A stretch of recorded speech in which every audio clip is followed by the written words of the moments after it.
Como surgiu a primeira Assembleia na Europa. Filipenses capítulo 1. Comentário de Emaro Persona. Essa epístola ela é interessante porque ela é bonita, né? Não existem reprimendas aqui, pelo menos que eu tenha notado. Não há reprimendas, há saudações, há encorajamento, há agradecimento de Paulo aos filipenses. Não há reprimendas. E ela pode ser vista também em três partes. Se a gente pegar o capítulo 1, ele vai falar de Cristo como a fonte da nossa vida, da nossa energia, de tudo que nós fazemos. O versículo chave aqui seria o 11. Cheios de frutos de justiça, que são por Jesus Cristo, para a glória e louvor de Deus. Então essa é a fonte de toda a energia do cristão, e de tudo que o cristão faz, e todo o fruto do cristão tem que vir por Jesus Cristo. Depois no capítulo 2, vai falar de Cristo, não agora apenas como nossa fonte, mas como nosso padrão, o nosso exemplo de sentimento que nós temos que ter. Que é o versículo, a chave aqui seria o versículo 5. De sorte que haja em vós o mesmo sentimento que houve também em Cristo Jesus. Então ele vai nos mostrar Cristo Jesus como nosso exemplo, como aquele em quem nós devemos nos espelhar. E depois do capítulo 3 em diante, é o objetivo de tudo isso. Que é Cristo, mas agora como objeto, como o destino de todas as coisas. E vai falar, por exemplo, do versículo 20, né? A nossa cidade está nos céus, de onde também esperamos o Salvador, o Senhor Jesus Cristo. Capítulo 3, versículo 20. Então é interessante essas divisões, e também pensar que Paulo aqui, ele está agradecendo, né? No versículo 4, fazendo sempre com alegria oração por vós, em todas as minhas súplicas, pela vossa cooperação no Evangelho, desde o primeiro dia até agora. Ele está agradecendo, ele está orando e agradecendo pela cooperação dos filipenses no Evangelho. Mas quem eram os filipenses? E é bonito nós lermos essa carta sempre junto com Atos, capítulo, eu acho que é 15, né? Ou 16, Atos 16. Essa carta lida em conjunto com Atos 16, nos dá uma visão de quem eram esses filipenses. Porque ele fala que desde o princípio eles ajudaram Paulo. Como que eles fizeram isso? Atos 16, versículo 9. Paulo teve de noite uma visão em que se apresentou um varão da Macedônia e lhe rogou dizendo: passa a Macedônia e ajuda-nos. E logo depois dessa visão, procuramos partir para a Macedônia, concluindo que o Senhor nos chamava para lhes anunciarmos o Evangelho. E navegando de Troade, fomos correndo em caminho direito para Samotrácia, e no dia seguinte para Neápolis, e dali para Filipos, que é a primeira cidade desta parte da Macedônia, e é uma colônia. E estivemos alguns dias nessa cidade. E no dia de sábado saímos fora das portas para a beira do rio, onde julgávamos ter lugar para oração, e assentando-nos ali, falamos às mulheres que ali se ajuntaram. E uma certa mulher, chamada Lídia, vendedora de púrpura, da cidade de Tiatira, e que servia a Deus, nos ouvia. E o Senhor lhe abriu o coração para que estivesse atenta ao que Paulo dizia. E depois que foi batizada, ela e a sua casa nos rogou, dizendo: se haveis julgado que eu seja fiel ao Senhor, entrai em minha casa e ficai ali. E nos constrangeu a isso. Paulo tem uma visão de um varão da Macedônia pedindo ajuda. Os macedônios pedindo: vem nos ajudar. Então logo ele chega na Macedônia, que é Filipos, a primeira cidade daquela parte da Macedônia, e ele prega o Evangelho a essas mulheres que haviam se reunido ali perto de um rio. É ele que é ajudado depois. Lídia se converte e nós já vemos ela de um coração, brotando do seu coração esse desejo de receber o apóstolo.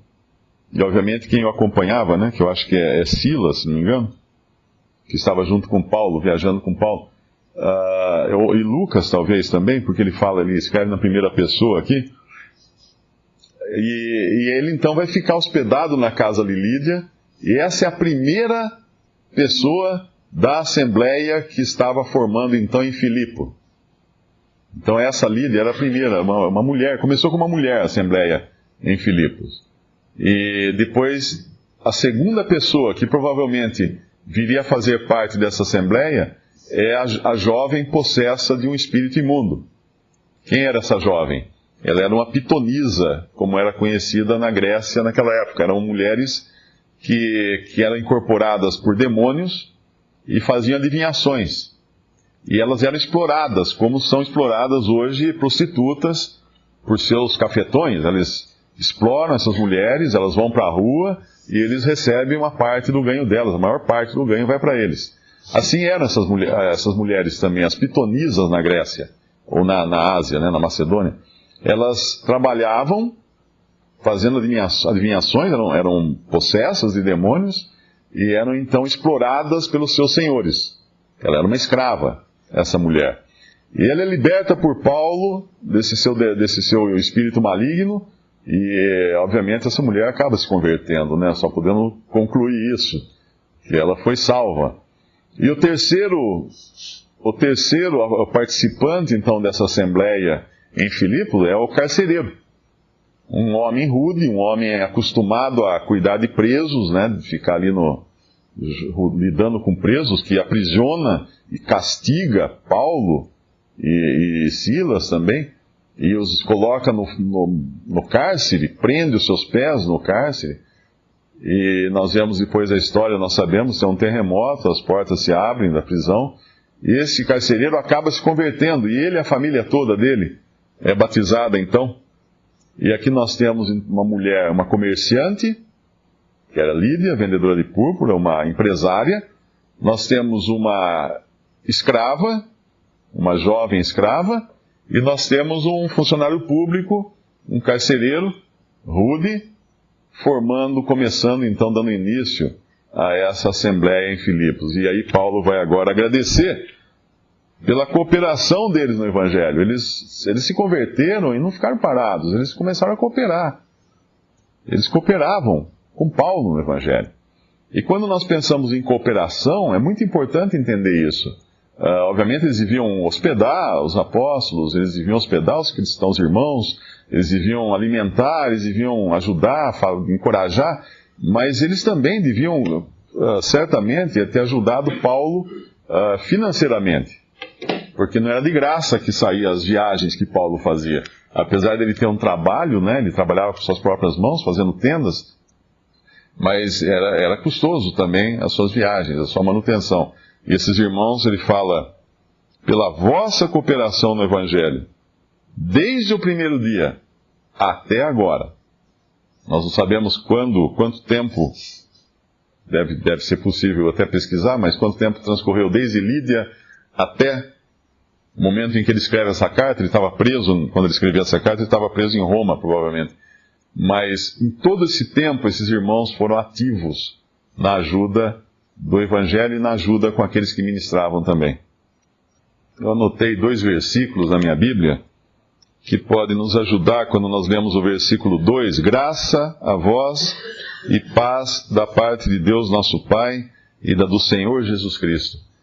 A primeira coisa que chama atenção nesse versículo 2 é que ele coloca o Pai e o Filho no mesmo nível. Graça e paz vem da pessoa do Pai e da pessoa do Filho. Nós sabemos que lá em João o Senhor fala, quem honra, é João 5, eu acho, né? Quem honra o Pai, eu não me lembro agora a passagem, eu acho que é João, para que honre o Pai assim como honra o Filho, ou para que honre o Filho assim como honra o Pai. Eu não sei exatamente a ordem, mas colocando que o Filho deve ser honrado tanto quanto o Pai. Por isso que nós devemos sempre tomar cuidado, né, com religiões que colocam uma ênfase em Deus Pai e colocam o Senhor Jesus Cristo como um ser criado, né, e não exatamente Deus também, juntamente com Deus Pai. Nós temos a Trindade, Deus Pai, Deus Filho e Deus Espírito Santo. Uma coisa muito clara nas Escrituras, embora a palavra Trindade não exista nas Escrituras, mas a distinção é clara. Mas as duas coisas que ele fala aqui, graça e paz, essa graça que ele roga a favor dos filipenses não é exatamente a graça que nós desfrutamos dela quando nós somos salvos, mas é a graça para nós desfrutarmos dela no nosso dia a dia, na nossa vida. E o versículo que eu anotei aqui na minha Bíblia, que eu tenho anotado, é Hebreus 4. Eu acho que pode ser de encorajamento para nós. Hebreus capítulo 4, versículo 16. Cheguemos, pois, com confiança ao trono da graça, para que possamos alcançar misericórdia e achar graça, a fim de sermos ajudados em tempo oportuno. Nós necessitamos, mesmo depois de salvos, nós necessitamos da misericórdia e graça de Deus. Duas coisas que nós não vamos conseguir viver sem nesse mundo. Misericórdia por quê? Porque nós erramos, porque nós estamos sujeitos a perigos, nós estamos sujeitos a acidentes, nós somos fracos, sujeitos a falhas. Então nós precisamos de um Deus misericordioso e gracioso para tratar conosco. E isso é importante nós entendermos que nós temos esse recurso em Deus. Graça, nós temos esse recurso. E paz. E a paz que nos fala aqui está no nosso próprio livro de Filipenses, própria carta de Filipenses, no capítulo 4 de Filipenses, versículo 6, que é o recurso que nós temos para enfrentar também as dificuldades que vão surgir na nossa vida. Não estejais inquietos por coisa alguma. Antes, as vossas petições sejam em tudo conhecidas diante de Deus pela oração e súplicas com ação de graças. E a paz de Deus, que excede todo o entendimento, guardará os vossos corações e os vossos sentimentos em Cristo Jesus. Essa é a paz de Deus, da qual nós necessitamos também. Tem uma outra passagem que fala do Deus da paz, né? O Deus de paz. E é isso que nós precisamos: misericórdia, graça e paz, para podermos viver nesse mundo com todas as nossas falhas, nossos erros, e sempre na dependência do Senhor. É claro que isso não é uma licença para pecarmos. Eu sou falho, então vamos falhar que então daí eu busco graça e misericórdia. Não é bem assim a história, não. Porque na mesma passagem aqui, na mesma epístola de Filipenses, no mesmo capítulo, continuando no versículo 9, e peço isto, que a vossa caridade, o vosso amor, abunde mais e mais em ciência e em todo conhecimento, para que aproveis as coisas excelentes, para que sejais sinceros e sem escândalo algum, até o dia de Cristo. Então nós temos esses recursos, mas não para usarmos em benefício da leviandade, do pecado, de andarmos desordenadamente, mas para termos duas coisas: amor, só amor, não, o amor sozinho, ele nos leva a errar. Eu vou amar, eu tenho que amar. Não, mas isso me leva ao erro. Por quê? Eu preciso de amor e conhecimento, que é o que fala no versículo. O vosso amor abunde mais e mais em ciência e em todo conhecimento, porque daí eu tenho o quê? Discernimento. E tendo discernimento, que é juntando o amor, porém com conhecimento, eu vou para o versículo 10. Para que aproveis as coisas excelentes. Existem coisas ruins, existem coisas boas, existem coisas excelentes. Eu tendo conhecimento em amor, eu vou aprovar as coisas, eu vou discernir quais são essas coisas excelentes para me ocupar com elas. E aí então, posso ser como? Sincero. Essa palavra sincero também pode ser traduzida como transparente. E assim o cristão deve ser transparente.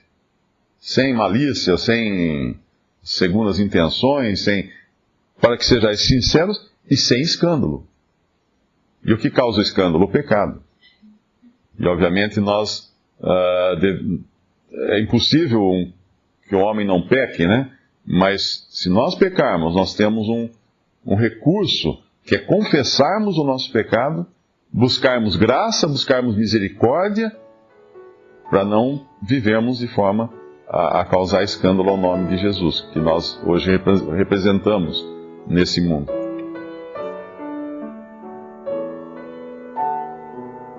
Visite Respondi.com.br. Visite também 3minutos.net.